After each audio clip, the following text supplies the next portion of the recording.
Yeah, hi. The chief spoke with the city council today to address the violence in the city and answer questions about what the department is doing about it. Throughout the meeting, multiple city councilors spoke about what they called a disconnect between what rank and file officers are telling their constituents and what they're hearing from department leadership.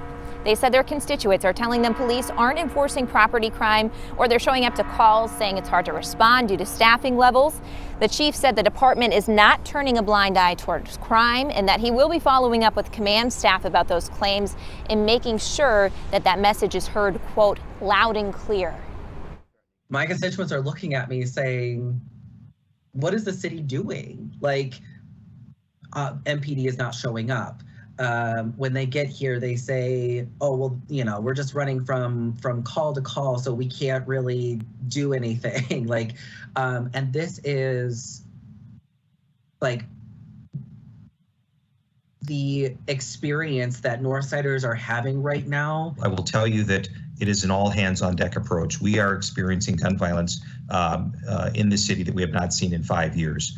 Our homicide rates have surpassed last year's or doubled last year's. We're sadly approaching almost near 400 people who've been shot and wounded by gun violence. Also a topic during this meeting, violence near 38th in Chicago, where George Floyd was killed and where that intersection still remains blocked off.